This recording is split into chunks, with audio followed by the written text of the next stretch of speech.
Today's lesson is the best cheesecake in the world. Hi, everybody. I'm Roger. And I'm Helen. And today we're going to be talking about cheesecake, which is cake that is made with cheese, or at least cheese is an ingredient in the cake. I suppose you are a fan of cheesecake, Helen.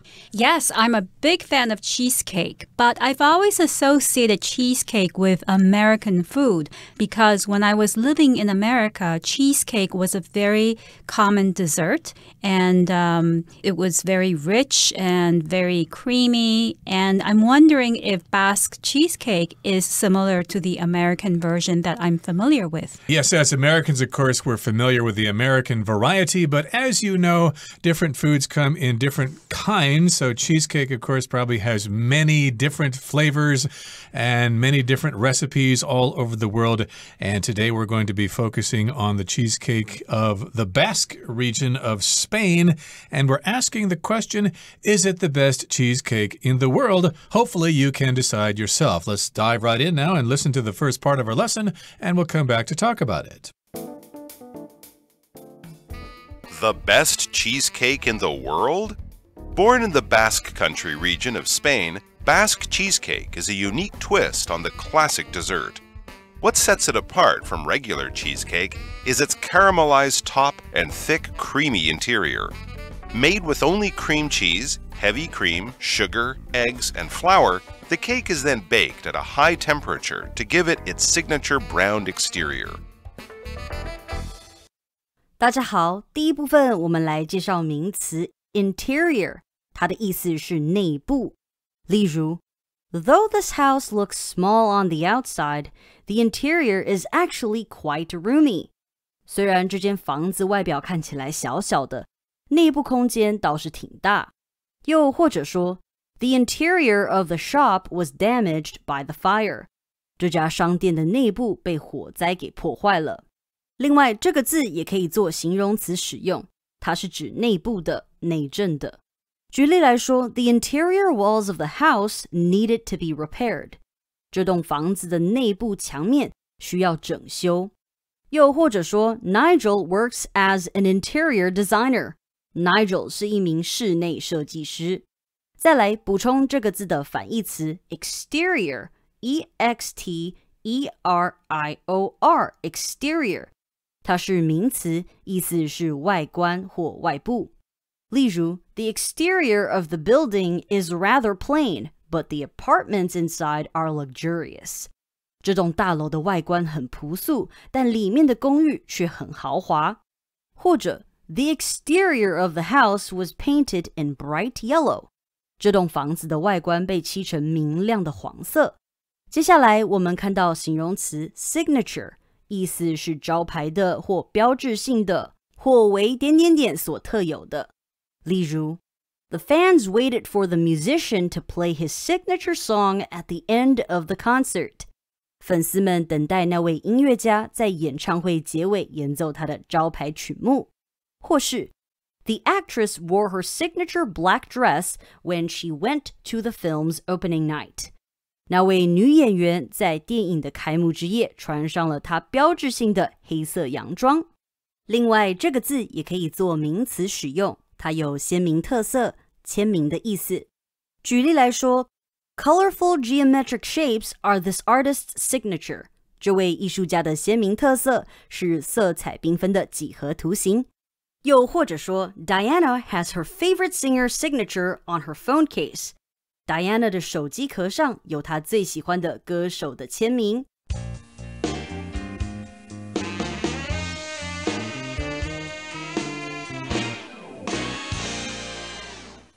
So the topic of today's lesson is cheesecake, more specifically Basque cheesecake. Born in the Basque Country region of Spain, Basque cheesecake is a unique twist on the classic dessert. So we know that cheesecake is a classic dessert, and Basque cheesecake in particular is a unique twist on this dessert. A twist, in general, refers to a movement in which you turn something or you turn your body in a circle or you twist it around, you can say. For instance, if you want to open a jar of pickles, you would twist the lid to open the jar. But twist can also refer to something that is unusual or unexpected. And in this case, Basque cheesecake is something like cheesecake, but there's also something unusual or unexpected about it. And we'll talk about that in just a couple of seconds here, but here's the next sentence. It says, what sets it apart from regular cheesecake is its caramelized top and thick, creamy interior. Okay, so that's what makes it different. That's what sets it apart from something else. So that's a phrase that talks about how something is different from something else. So what makes it different from regular cheesecake? What sets it apart from regular cheesecake is its caramelized top and thick, creamy interior.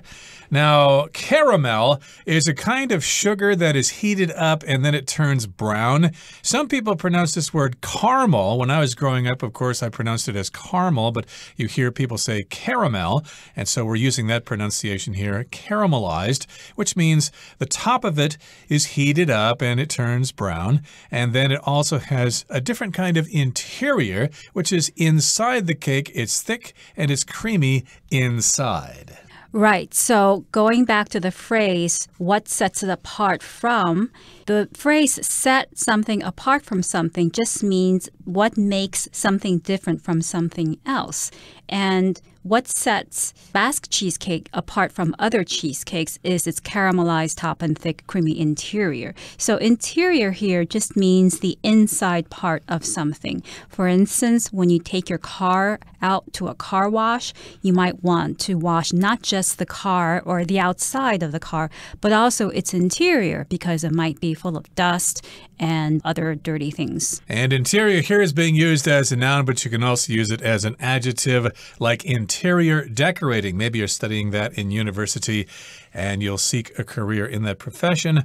But we're talking about this thick, creamy interior, which makes it different from other types of cheesecake. It sets it apart, and made with only cream cheese, heavy cream, sugar, eggs, and flour, the cake is then baked at a high temperature to give it its signature browned exterior. So there's exterior, that's the opposite of interior, and that just means the outside. This sentence also tells us about all the ingredients of this type of cheesecake. We've got cream cheese, we've got heavy cream, we've got sugar, we've got eggs and flour. And then, of course, you need to bake it. So you bake it in an oven at a very high temperature, and therefore it gives it its caramelized exterior. That's its signature browned exterior. Here we've got the word signature. That can mean you write your name on a piece of paper or at the bottom of a document, right? Right. It's usually used as a noun, and it refers to a person's name written by that person in a special way to kind of identify that person. But it's being used as an adjective here to describe something that is special, something that identifies a particular person, place, or even thing. So, for instance, I could say that every cook has a signature dish, which means that when you eat that dish or when you see it, that dish will make you think or recognize that particular cook. Exactly. So that browned exterior is its signature feature. It's the unique feature of Basque cheesecake that sets it apart from other types of cheesecake. And I imagine there are some bakeries in Taiwan that produce this type of cheesecake. You can go check it out yourself. Okay, that brings us to the end of the first part of our lesson for today. Let's move on now to the second part. We'll listen first. The origins of Basque cheesecake can be traced back to La Viña, a restaurant in San Sebastian, Spain, where it was first cooked up in the 1990s by a local chef named Santiago Rivera. It quickly became a favorite among the restaurant's patrons before spreading throughout the region. More recently, thanks in large part to social media, the cheesecake has become a worldwide sensation. In Taiwan, for example, pastry chefs have put their own spin on the dessert by adding flavors like matcha and taro. 第二部分我们看到名词 chef， 它的意思是厨师、主厨。例如 The restaurant's business improved after a new chef was hired. 在聘请了一位新厨师后，那间餐厅的生意有所好转。又或者说 The cookbook written by the famous chef became a bestseller. 那位著名厨师编写的食谱成为畅销书。最后我们看到名词 patron， 它的意思是主顾或顾客、赞助者。例如Most of the patrons were happy with the service at the store. 大多数顾客对商店的服务感到满意。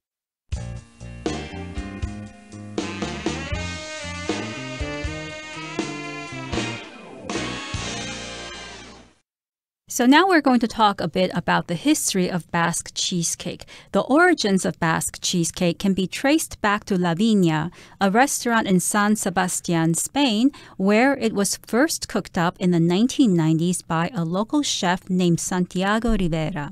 So we know that the origins or the beginning of Basque cheesecake can be traced back to La Viña. Here the phrase traced back to means to identify or discover the origin of how something developed. So we know that Basque cheesecake was developed or first came about at a restaurant called La Viña in San Sebastián, which is an area in Spain, and it was first cooked up in the 1990s. Here, cooked up is being used in two ways. Literally, it means somebody cooked it or somebody prepared it in the kitchen, so they made this particular kind of cheesecake. But the phrasal verb cook up also means to invent. So I could say to somebody, so what plans have you cooked up for this weekend?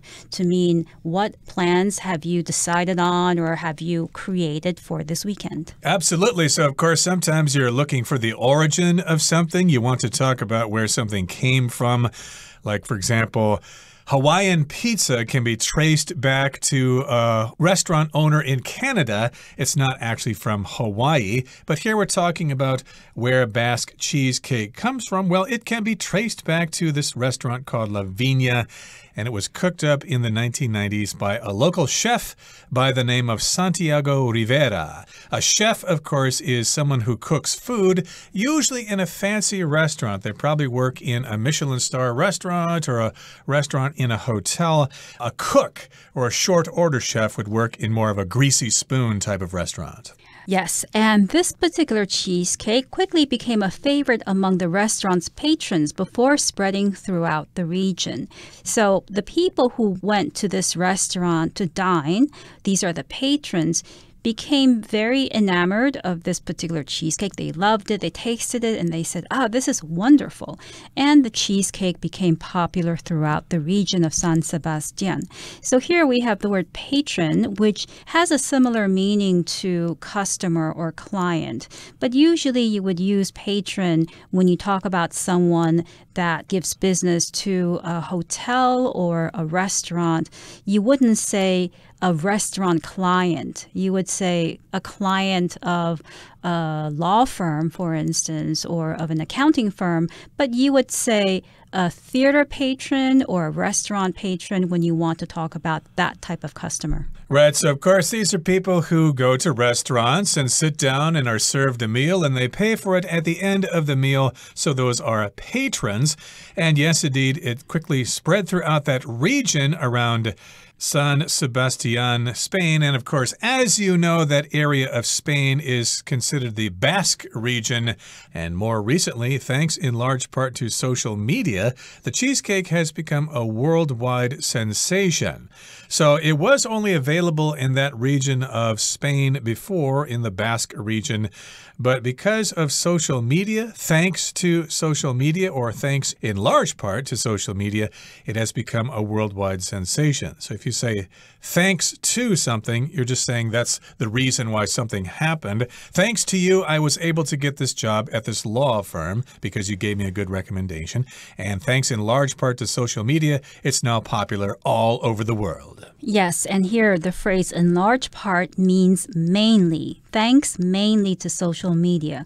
I could also say that the success of the team was due in large part to a lot of practice and dedication, or mainly to a lot of practice and dedication. So thanks to social media, the cheesecake became a worldwide sensation. So when something becomes a sensation, it becomes very popular and it causes a lot of excitement and interest among people. And if it's a worldwide sensation, it just means that it causes a lot of excitement and interest among people around the world. Sensation could also mean a kind of feeling you have in your body, like, oh, I have a rather cold sensation in my leg. It's kind of strange. Maybe I should go see a doctor. But in this particular case, we're talking about just something that is very exciting, and lots of people are going crazy about this thing. And worldwide just means all over the world, like the COVID-19 pandemic. It was worldwide. Everybody was affected. Now, in Taiwan, for example, pastry chefs have put their own spin on the dessert by adding flavors like matcha and taro, or taro. You could pronounce that both ways. And of course, here this indicates that this type of cheesecake is available here in Taiwan. And of course, the people who prepare these kinds of desserts are pastry chefs. So pastry just refers to something that is baked in the oven with flour, and you buy it in a bakery. And these are chefs that prepare these types of pastries. But they've put their own spin on the dessert. I think I could also say they put their own twist on it. They're preparing it in a special way that's different from the way other people prepare it. Yes, and the spin that they have put on this dessert is that they have added flavors like matcha and taro. These are local flavors that Taiwanese people are familiar with, but they, of course, are not a part of Spanish culture, so they are definitely twists on an already existing recipe. But I'm sure people from the Basque region of Spain would appreciate the little twist that chefs here are putting on their hometown treats. Okay, let's move on now to the third and final part of our lesson for today. We'll listen to it first. Whether it's enjoyed in its hometown of San Sebastian, in Taiwan, or anywhere in between, Basque cheesecake is a delicious and unique dessert that's totally worth trying. A standout among other cheesecakes, it may just be the best cheesecake in the world. So we've arrived at the conclusion of our talk about Basque cheesecake. Whether it's enjoyed in its hometown of San Sebastian, in Taiwan, or anywhere in between, Basque cheesecake is a delicious and unique dessert that's totally worth trying. So we've come across this sentence pattern quite a few times in conclusions, whether A or B just means that you have a choice of this or that, and whichever one you choose, something else is always the case. So whether you're enjoying Basque cheesecake in San Sebastian or in Taiwan, Basque cheesecake is a delicious and unique dessert that's worth trying. So it's delicious and it's unique anywhere you are. Of course, it would taste really good in the Basque region of Spain if you could try that yourself, if you've got the time and money to go to Spain and check it out. But if you don't, you can try the local spin on Basque cheesecake here in Taiwan. So yeah, you could enjoy it in Spain, you could enjoy it here in Taiwan or in Japan or wherever they have their own versions of this particular dessert. It's still delicious and it's worth trying. You better check it out, and if you don't, you will regret it possibly. And here's the final sentence for our lesson today. It says, a standout among other cheesecakes, it may just be the best cheesecake in the world. So we're describing this as a standout. A standout here is just something that stands out. Of course, we got the verb phrase to stand out, which means it's something that's very unique, it's different, and it's noticeable when compared to other things. You'll probably pay more attention to this thing than you will other things. And when you put the verb phrase stand out together into one word, then that becomes a noun. It refers to something that is very, very significant. Right. So standout can also be used as an adjective. You can say that somebody is a standout student if they do very well in class, or a standout citizen if that person is very responsible and trustworthy person. Indeed. So we're saying that this type of cheesecake is a standout among other cheesecakes or when compared to other types of cheesecake. And it may be the best cheesecake in the world. This type of cheesecake is probably the best. Okay, that brings us to the end of our lesson for today. Let's listen now to Hanny.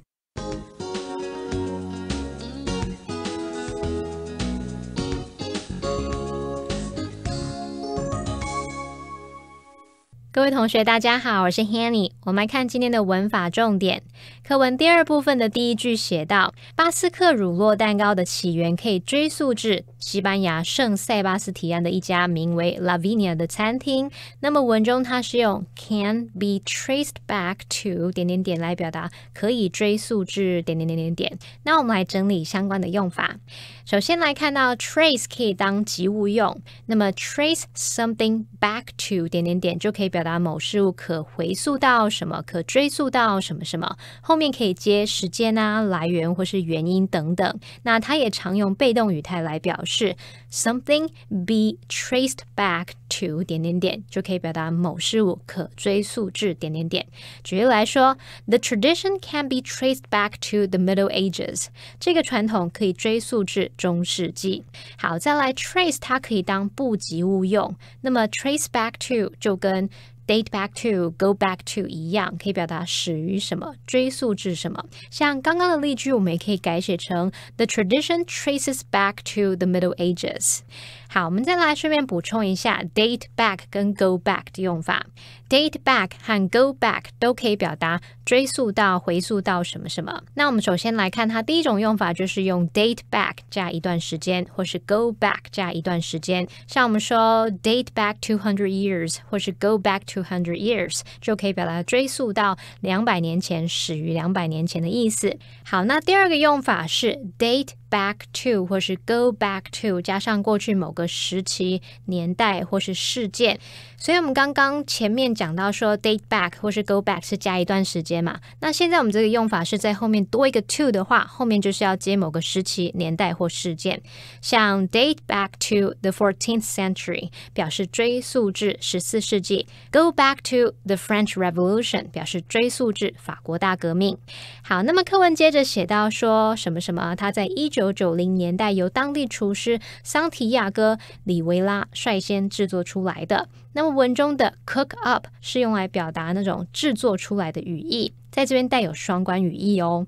cook up 字面意思是煮出或是烹制出，尤其是指那种迅速的料理出什么，做出什么东西。那它也可以用来比喻创造、编造或是想出的意思。像我们说 cook up an excuse 就是编一个借口。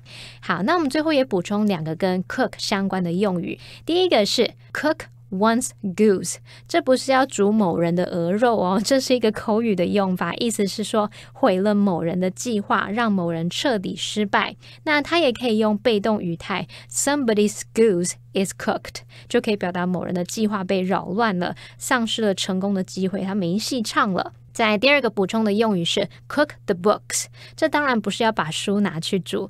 那么 cook 它除了指烹调煮，在英文口语当中也有篡改捏造的意思。那么 book 在这里是指账本账册，当这个意思解释时常用复数型，所以 cook the books 就是对账册中的数字来动手脚，篡改账目，也就是做假账的意思咯。好，那以上是今天重点整理，我们回顾今天单字吧。Interior. Robert has decorated the interior of his home with a variety of paintings and photographs. Signature. The artist's heavy use of the color orange has become a part of her signature style. Chef. After finishing the delicious meal, the guests express their appreciation to the chef. Patron. Lois is a loyal patron of the bookstore as she's always looking for something new to read. Sensation. The young actor's talent and good looks have made him a sensation of the theater world. Pastry. Jeremy enjoyed every bite of the sweet pastry filled with strawberry jam.